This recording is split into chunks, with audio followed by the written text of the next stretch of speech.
E na entrevista do dia, hoje vamos conversar com o doutor Cristiano Caus. Ele é mestre em Direito Internacional do Esporte e especialista em Direito Desportivo. O doutor Cristiano atua exclusivamente com direito desportivo desde 2003 e, nesse tempo, foi consultor jurídico de grandes clubes do futebol brasileiro, como Santos, Corinthians, Atlético Mineiro e Atlético Paranaense, além de clubes, federações também, né? Federações, confederações de diversas modalidades esportivas. Doutor Cristiano, que prazer tê-lo conosco aqui no programa Os Donos da Bola, na região de Campinas. Estamos aqui para 8 milhões de habitantes. Um abraço, boa tarde. Boa tarde Batista, boa tarde CH, boa tarde Gleger, o prazer é todo meu. Uma boa tarde também ao nosso público de casa, do carro, onde quer que estejam nos vendo e nos ouvindo. Um prazer é meu. Espero contribuir aí com o debate para vocês.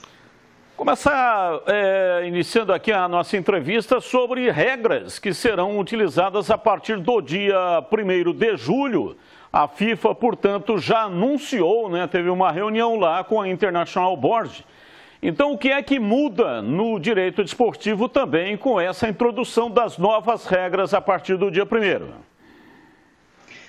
Bom, vamos lá. A FIFA, há algum tempo, ela vem querendo rever os seus regulamentos e tem feito isso desde 2017. Ela criou um grupo que chama Stakeholders, né? São participantes, né? São atores do futebol, como a gente diz, que vem tanto do lado do atleta quanto do lado dos clubes, do lado das federações, do lado dos sindicatos. Então, ela ouve esse pessoal todo para definir como as regras serão alteradas, qual o caminho a seguir dos regulamentos da FIFA. Ela já fez algumas alterações, a gente tem plena consciência que a maior delas talvez foi a proibição do direito econômico em 2015, e de lá para cá ela vem estudando algumas mudanças também impactantes, e essa dos empréstimos é talvez uma das mais delas, né? Colocando limite, tudo que a gente vai discutir aqui no programa de hoje.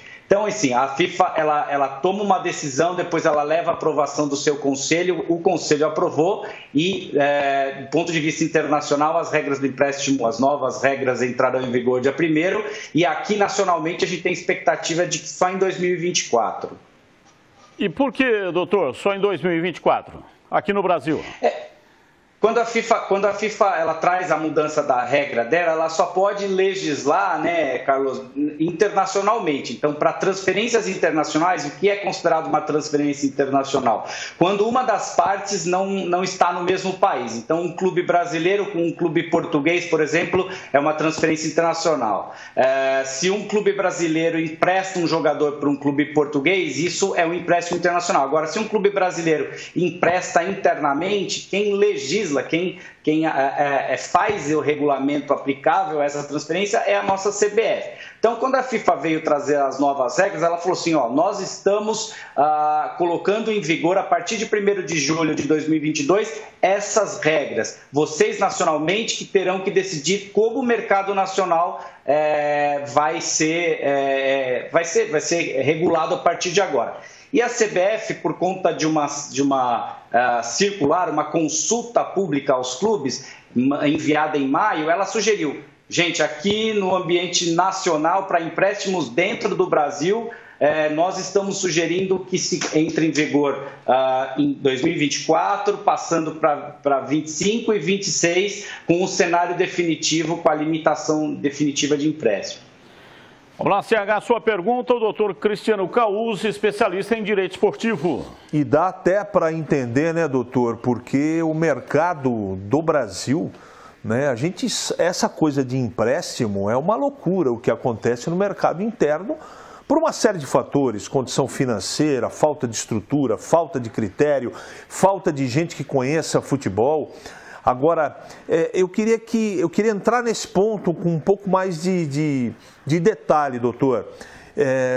Eu queria que o senhor explicasse quantos empréstimos por time vai ter ou poderá acontecer E o empréstimo mínimo, por exemplo, estão emprestando o Carlos Batista para o time do Gleger. Vai ter que ficar no mínimo 1 ano, é isso mesmo? Eu li mais ou menos o release, eu queria que o senhor explicasse com detalhe a regra nova dessa coisa de empréstimo para o futebol. Boa, CH, muito bem colocado. Em primeiro lugar, a razão de tudo isso, né? Então a FIFA ela fala que as regras novas têm a intenção de trazer mais equilíbrio para as competições esportivas, desenvolver melhor os atletas e evitar o que eles chamam de armazenamento de atletas. O que é o armazenamento de atletas, CH? É o que o Real Madrid muitas vezes faz e fez com o Casemiro. Eu contrato o Casemiro para ele ficar aqui e não ir para a minha concorrência, mas aí eu empresto ele para o Porto. Se ele for bem, eu trago ele de volta, mas o atleta é meu. Então a FIFA, com essa limitação dos empréstimos, ela quer esses 3 pontos. Mais equilíbrio, ou seja, todos os clubes vão ter acesso a bons jogadores, não só os mais ricos, desenvolver melhor os atletas e evitar esse armazenamento dos mais poderosos economicamente falando. Quais são os limites? A FIFA, a partir de 2022, temporada 22 e 23, ela vai permitir que os clubes emprestem e recebam por empréstimo até 8 atletas, sendo que de um mesmo clube, somente 3. Então eu posso emprestar e receber de um mesmo clube 3. E no geral eu posso emprestar 8 e receber 8 em 2022, temporada 2022-2023. A partir de 2023, temporada 23 e 24, esse limite cai para 7 e a temporada 24 e 25 estabelece um número final, que são 6 empréstimos. Eu posso emprestar 6 e receber 6 por empréstimo. A CBF, por sua vez, diz o seguinte, ela fez uma consulta para ver se os clubes aprovam. Ela quer colocar internamente o limite de 8 em 2024, o limite de 7 em 2025 e a nossa temporada, diferentemente da europeia, de ano inteiro, né, de janeiro a dezembro, e em 2026 o limite final, que são 6 atletas. Outra coisa, CH, foge dessa regra, foge do limite, ou seja, é uma exceção esse limite de 8, 7 e 6, o atleta menor de 21 anos e o atleta que é considerado formado. Quem são os formados aos olhos da FIFA? São aqueles que, de 15 a 21 anos de idade, passam ao menos 36 meses em um clube. Então, pode ser contínuo ou pode ser em momentos separados, ele pode ir e voltar, mas se ele tiver 36 meses em um clube, de quando ele faz 15 anos até quando ele faz 21 anos de idade, ele vai ser considerado atleta formado. Aí o formado você pode emprestar quanto você quiser. E tem razão isso, porque você desenvolveu esse atleta, você não está comprando para armazenar atleta, você de fato desenvolveu um trabalho de formação com ele. E o tempo, doutor, do contrato de empréstimo? O tempo mínimo do contrato de empréstimo internacional é de 2 períodos de transferência, ou seja, se tem a janela agora de julho, agosto e vai ter uma outra janela em janeiro, o tempo mínimo é entre 2 janelas. Então, por volta de 6 meses, depende se você empresta no começo ou no final da janela. Mas é o período entre 2 janelas de transferência, basicamente 6 meses, é o mínimo. E o máximo é de 1 ano. Gleger Zorzinha, sua pergunta, doutor Cristiano está aqui conosco, esclarecendo informações importantíssimas que podem mudar os rumos do futebol. Primeiro, mandar um grande abraço ao Cristiano, e assim, eu queria saber o seguinte, né, porque normalmente, isso aconteceu comigo quando atleta, né, você sai emprestado para um clube e vai com o valor já estipulado de uma possível compra, né, eu queria saber se mexe com alguma coisa isso, né? Nessa questão, olha, o cara está sendo emprestado, está com o valor estipulado e tem a prioridade de compra do clube que tá nesse momento trazendo o jogador. Queria saber se tem alguma mudança nisso aí e também queria saber, doutor, para você como especialista, o que achou dessas novas mudanças?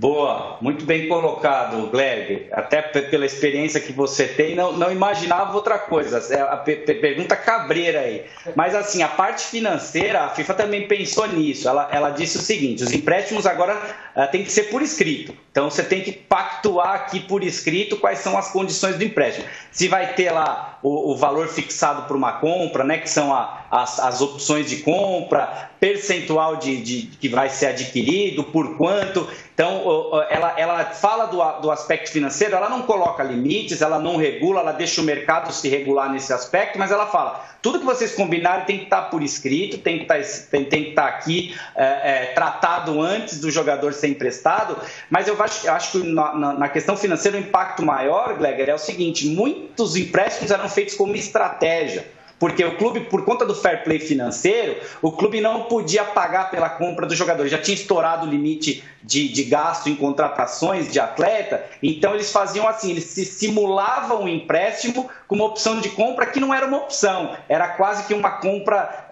automática. Assim, se você disputar, eu vou te emprestar, mas se você disputar 20 partidas, sendo que o clube tem 30, 40, 50 partidas aí na temporada, ou quer dizer, muito mais do que isso, a gente sabe, mas eles estipulavam um limite mínimo de 20 partidas que sabia-se que, a não ser em caso de lesão, sabia-se que era facilmente atingido pelo atleta. Então, vou fazer um empréstimo, se você atingir essa meta de 20 partidas, eu vou comprar você. Na verdade, isso era uma simulação, ou seja, era uma venda que não podia ser realizada naquela temporada por conta do fair play, travestido de empréstimo. Agora, com esse limite de empréstimo, Gleger, essa estratégia já não passa a ser tão utilizada, porque se você fizer uma venda travestida de empréstimo, você vai estar ocupando o lugar, né, de alguns empréstimos verdadeiros.